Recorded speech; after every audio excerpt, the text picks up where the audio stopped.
The Fiscal Stability Treaty might look like child's play, rules to control government finances set in national law, but hanging over it, real risks of uncertainty, a leap into the unknown, of a second bailout, of low growth, default, a breakup of the euro, of burdening the next generation.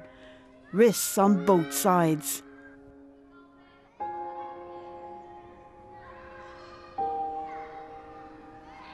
Voting yes is very much a leap in the dark, and it could be a leap into a very nasty contractionary abyss. If we reject the fiscal treaty, we produce quite a lot of uncertainty about where Ireland is going to get funds from in the next couple of years. The big fear invoked by the yes side. Voting no locks us out of future bailout loans from the Euro firewall, the European Stability Mechanism, or ESM. The yes side argue that even if alternative funds could be found, they'd come at far too high a cost. But the no side insist there's a political reality. The European authorities have spent the last several years frantically trying to avoid contagion of the European financial system, frantically trying to not have a situation where a country is not able to repay its debts. What are the chances, in all likelihood, of Ireland being excluded from financial support, which would be in loan form, that would allow it to continue to repay its debts? Those chances are absolutely zero. It's just that for the yes side, the political reality is quite different. German politicians are already openly talking about Greece leaving the euro.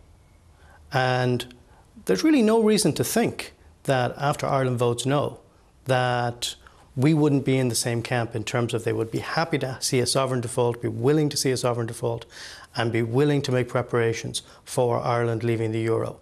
We're just not a special case that the no side seems to think we are. The big fear invoked by the no side, that the treaty will add to austerity.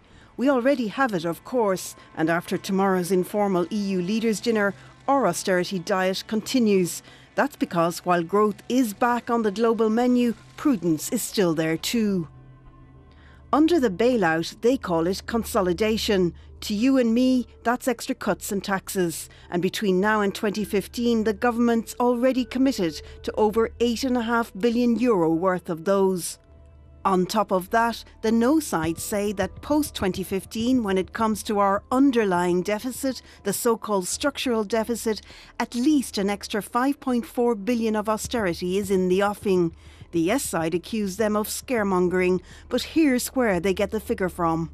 The treaty's structural deficit rule sets a lower limit for it of 0.5% of GDP, 0.5% of the value of what the economy produces in a year.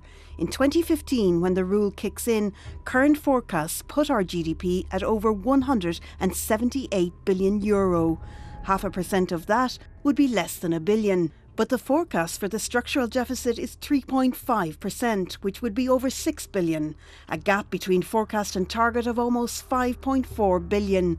And the no side says, with low growth, it could be more. We simply don't know the scale of the fiscal adjustment that we are signing up to in law by enacting the treaty. Will it be cutbacks of €5 billion, €6 billion, €7 billion from 2015 on? Over what time period will those cutbacks have to be made? We simply do not know. The Fiscal Advisory Council will have statutory responsibility for monitoring compliance with the treaty rule, and it has a view on the time frame. The good news is that we don't have to do it cold turkey. We will have a period of time, a number of years, an adjustment path. Now, it's possible that we could be asked to do it a bit faster than that, so it could be maybe between 4 and 6 years. And if things turn out quite badly in terms of growth and the exceptional circumstances clause is invoked, it could be quite a bit longer than that. The Fiscal Council also says that the structural deficit target is achievable without extra austerity, even if growth is low.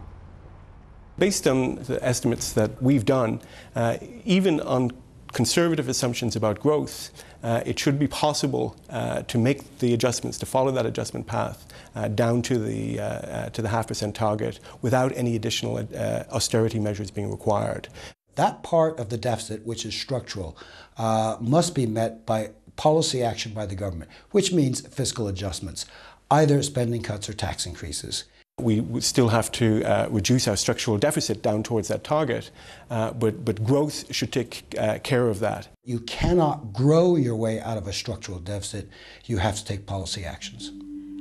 Another treaty rule that's already there but would be made binding in national law is another risk, according to the Nose.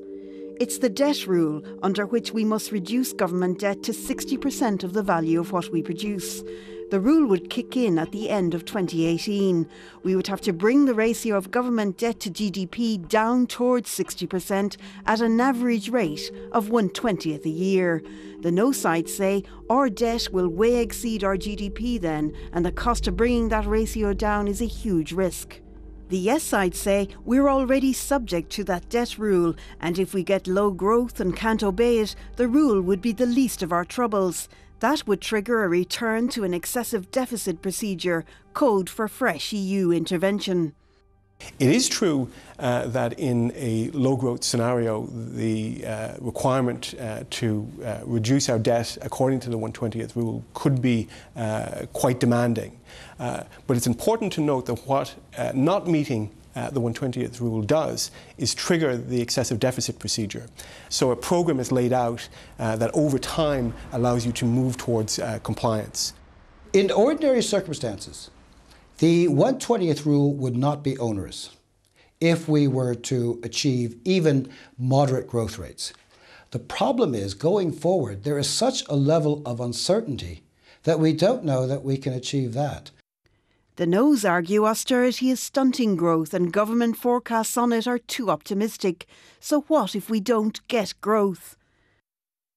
If the Irish economy doesn't return to growth in the next few years, then it's pretty clear that the debt burden will be unsustainable, and some kind of sovereign debt restructuring default would have to happen in that scenario. But it would be the absence of growth that will have caused this, not signing up for the fiscal treaty or not the targets. You will have a number of countries, not only in a currency union, but as each other's major trading partners, engaging in simultaneous austerity, something that hasn't been tried since the early 1930s, and we know the result of that. Under conservative assumptions about growth, we should be okay without having to do additional austerity. But in a worst-case scenario, the rules are not going to be our main problem. Opponents claim the treaty is a straitjacket that denies us flexibility we might need.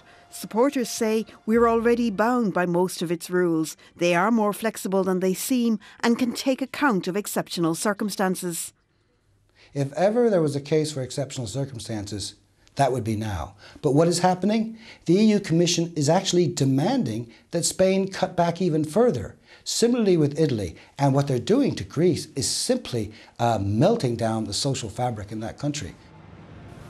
The rules will more kick in when you see countries like Greece that were clearly flouting them in a major way, rather than tie you into a tight straitjacket.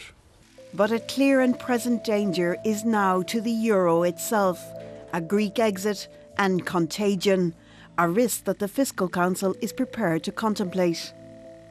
Given what we know now, I think it's a reasonable question to ask whether it was the right decision to enter the euro in the first place. But now that we're in it, exiting from it would be extremely costly and dramatically so. There would likely be a run on the Irish banking system. People will want to get the euro out. What then the political risks of a yes or a no vote?